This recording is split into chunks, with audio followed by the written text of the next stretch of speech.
Cada mañana, antes de que el sol terminara de desperezarse sobre los tejados, Mateo salía al jardín con una taza de café y una mirada distraída. No era un jardinero experto, de hecho, apenas distinguía entre una rosa y una hortensia, pero le gustaba ese pequeño rectángulo de tierra porque le ofrecía silencio. Un silencio honesto, sin pantallas ni relojes, donde nadie le pedía nada. Aquella mañana notó algo distinto. Entre las flores que había plantado su madre años atrás, crecía una mala hierba torpe, de hojas ásperas y color apagado. No era especialmente grande, pero desentonaba. No encajaba. Mateo frunció el ceño, no por estética, sino porque le incomodaba su sola presencia, como una palabra maldicha en mitad de una conversación tranquila. Fue por la pala pequeña que guardaba en el cobertizo. La arrancaría en 2 minutos y listo. Clavó la herramienta junto al tallo, hizo palanca y nada. La raíz estaba más profunda de lo que parecía. Volvió a intentarlo, esta vez con más fuerza. La tierra cedió un poco, pero la planta seguía firme, como si se burlara de él. «Está bien», murmuró. «Vamos en serio». Cambió la pala pequeña por una más grande y empezó a cavar alrededor. La tierra estaba húmeda y oscura, con ese olor fértil que solo aparece cuando algo vivo se remueve. Al cabo de unos minutos, la raíz apareció, gruesa, retorcida, extendiéndose en direcciones inesperadas. No era una mala hierba cualquiera, era persistente. Mateo suspiró, se secó el sudor de la frente y siguió cavando. Lo que iba a ser una tarea rápida se convirtió en 1 hora, y luego en 2. El agujero crecía, no solo en anchura, sino en profundidad. A ratos se preguntaba por qué no la había cortado al ras y ya. Nadie le obligaba a sacar toda la raíz, pero algo en su interior, una mezcla de terquedad y curiosidad, le impedía rendirse. Cada palada parecía remover no solo tierra, sino también pensamientos que llevaba tiempo ignorando.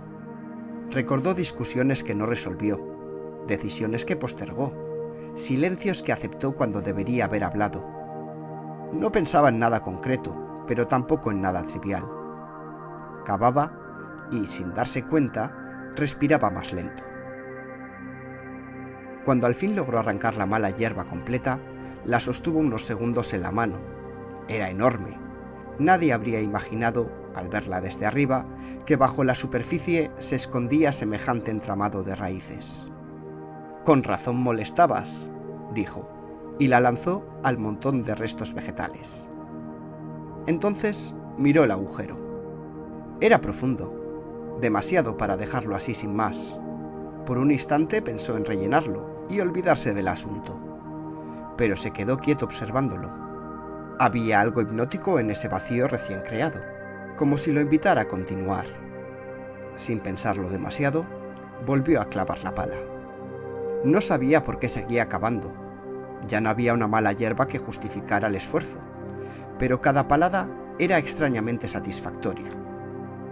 La tierra cambiaba de color conforme descendía, primero marrón claro, luego más oscura, luego compacta, casi arcillosa.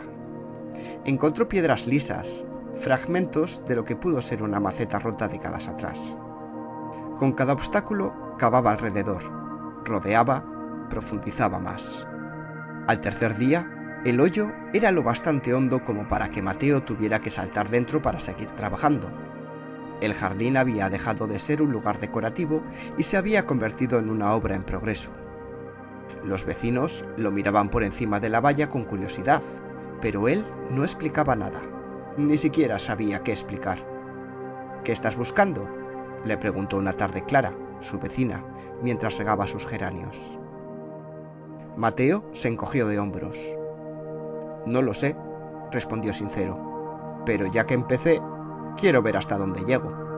Ella lo miró con una mezcla de burla y respeto. «Suerte con eso», dijo. «A veces cavar demasiado trae problemas». Mateo no respondió. No porque no tuviera opinión, sino porque, por primera vez en mucho tiempo, no le molestaba no tener una respuesta clara. Pasaron las semanas. Cavaba antes del trabajo y al volver por la tarde.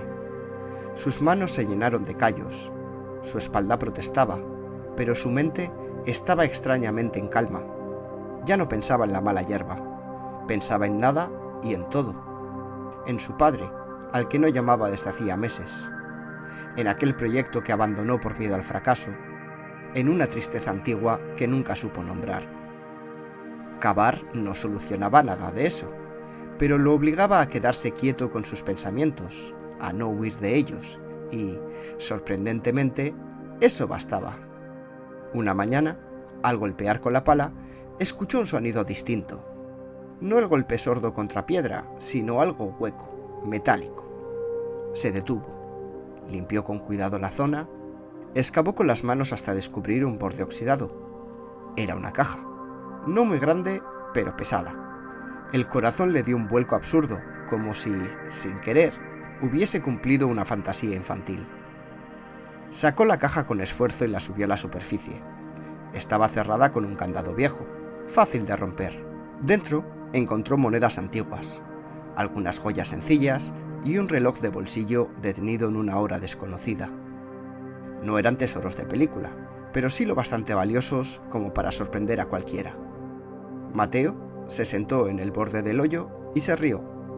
Una risa corta, incrédula, casi infantil. «Increíble», murmuró. «Todo esto por una mala hierba». Pero no se detuvo ahí. La curiosidad ya estaba despierta. Si había una caja, podría haber más. Volvió al fondo del hoyo y siguió cavando, ahora con un objetivo claro. Y, días después, encontró otra. Una bolsa de cuero con cartas amarillentas, fotografías antiguas, una medalla militar con un nombre grabado. No valían dinero, pero tenían peso. Peso en historia, peso en la vida.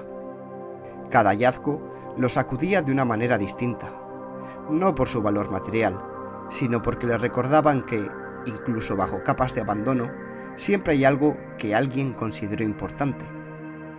Con el tiempo, el hoyo se volvió tan profundo que necesitó una escalera para entrar y salir. El jardín ya no parecía un jardín, sino un sitio de excavación. Y, sin embargo, Mateo nunca se había sentido tan cómodo en ese espacio. Una tarde, mientras limpiaba una moneda ennegrecida, Clara volvió a asomarse. «¿Encontraste algo?», preguntó. Mateo levantó la vista, sonrió y asintió. «Más de lo que esperaba». Ella bajó la mirada al hoyo y luego a las cajas abiertas. «¿Y valió la pena?». Mateo no contestó enseguida. Observó sus manos sucias, el montón de tierra acumulada, la mala hierba seca en un rincón que aún no había tirado. «Sí», dijo al fin.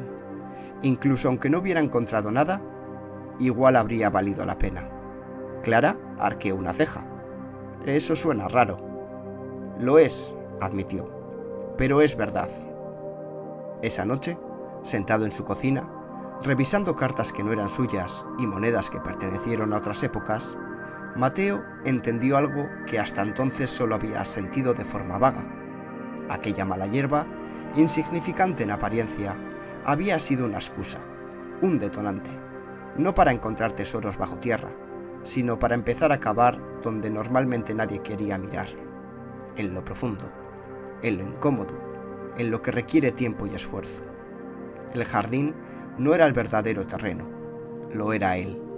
Arrancar la mala hierba había sido como enfrentarse a una aspereza interior, un hábito, un recuerdo, una incomodidad presente que parecía pequeña, pero tenía raíces largas. Cavar alrededor, profundizar sin saber muy bien por qué, era el proceso de mirarse sin distracciones, sin atajos.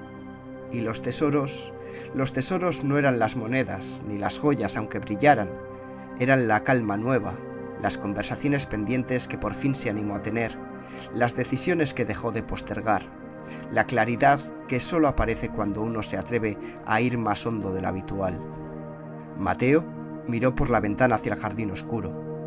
Mañana empezaré a rellenar el hoyo, a devolverle su forma original. Pero sabía que algo había cambiado para siempre. No en la tierra, sino en él.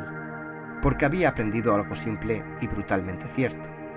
A veces, basta con quitar una sola mala hierba para descubrir que debajo de nuestras asperezas hay más riqueza de la que imaginamos, si tenemos el valor de seguir cavando.